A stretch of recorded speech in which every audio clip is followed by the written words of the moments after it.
పత్రాలను వెంటనే విడుదల చేయాలంటూ ఉస్మానియా యూనివర్సిటీలో ధర్నా చేసిన ఏబీవీపీ విద్యార్థులు ఫీజు రియంబర్స్మెంట్ ఇవ్వడానికి డబ్బులు లేవు కానీ 5,000 కోట్లు పెట్టి గాంధీ విగ్రహం పెడతారా అంటూ ముఖ్యమంత్రి వెంటనే రియంబర్స్మెంట్ బకాయిలను విడుదల చేయాలని కోరిన ఏబీవీపీ విద్యార్థులు ఫీజు రియంబర్స్మెంట్ పథకాన్ని కాంగ్రెస్ పార్టీ ఎత్తివేయాలని చూస్తున్నదని ఈ పథకాన్ని ఎత్తివేసే ఆలోచనలో ఉంటే నీ ప్రభుత్వాన్ని మీరే ఎత్తివేస్తారని హెచ్చరించి ఏబీవీపీ విద్యార్థులను అరెస్ట్ చేసి ఓయూ పోలీస్ స్టేషన్ కు తరలించారు.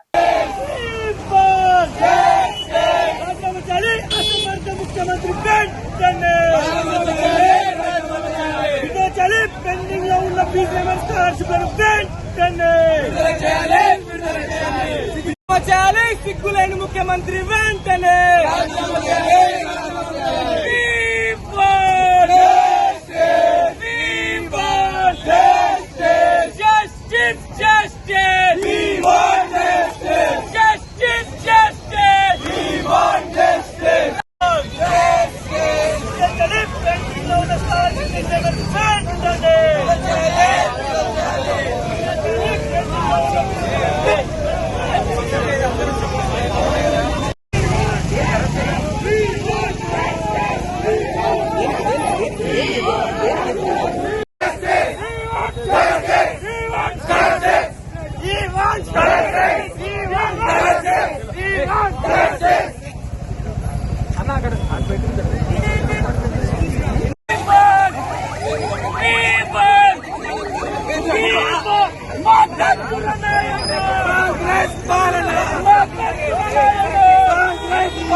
రాష్ట్రంలో రేవంత్ రెడ్డి ఏమో ఫీజు రియంబర్స్మెంట్ ఇచ్చారు.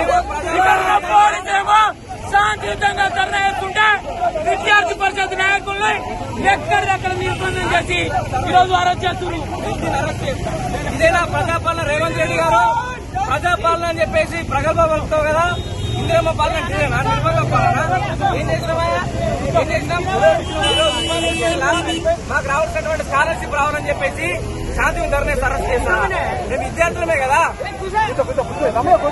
రాష్ట్రంలో విద్యాశాఖ మంత్రిగా వ్యవహరిస్తున్న ఈ రాష్ట్ర ముఖ్యమంత్రి ఇప్పటికి కూడా తెలంగాణ రాష్ట్రంలో 9,000 కోట్ల పెండింగ్ లో ఉన్న స్కాలర్షిప్ మరియు ఫీజు రియంబర్స్మెంట్ పెండింగ్ లో ఉన్నా కూడా ఈనాటికి కూడా ఈ యొక్క ముఖ్యమంత్రి దున్నపోతు మీద వాన పడ్డట్టు ఈనాటికి కూడా రూపాయి రిలీజ్ చేయని పరిస్థితి.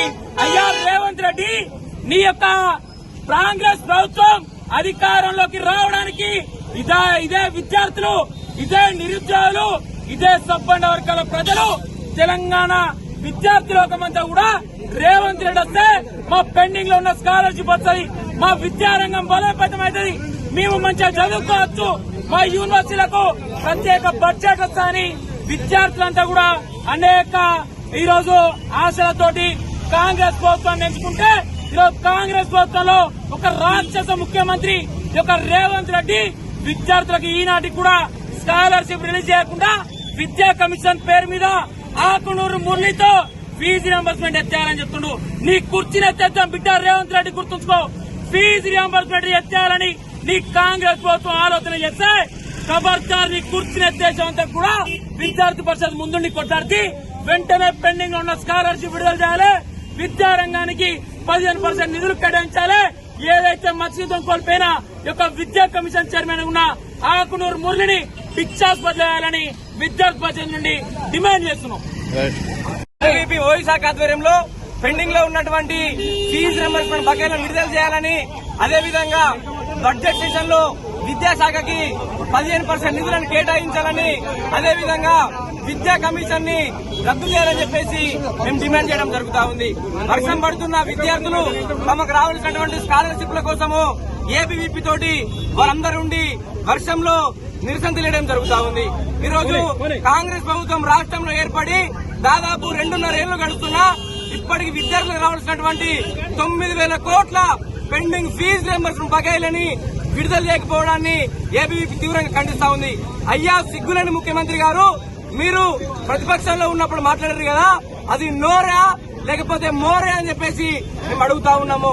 ఒడ్డు దాటినాక ఓడమల్లన్న, ఒడ్డు దాటినాక బోడిమల్లన్న అనే విధంగా ప్రభుత్వంలో రాకముందు ఒక మాట మాట్లాడి ప్రభుత్వంలోకి వచ్చిన తర్వాత మాటలు మారుస్తా ఉన్నారా?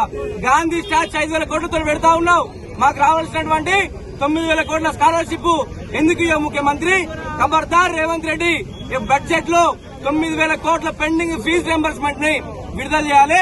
ఇది చేతగాక ఆకునూరు మురళితోటి ఫీజు రియంబర్స్ పథకాన్ని ఎత్తివేయాలని చెప్తావా? సిగ్గుందా? సిగ్గుండే మాట్లాడుతున్నావా అని చెప్పేసి మేము అడుగుతా ఉన్నాం.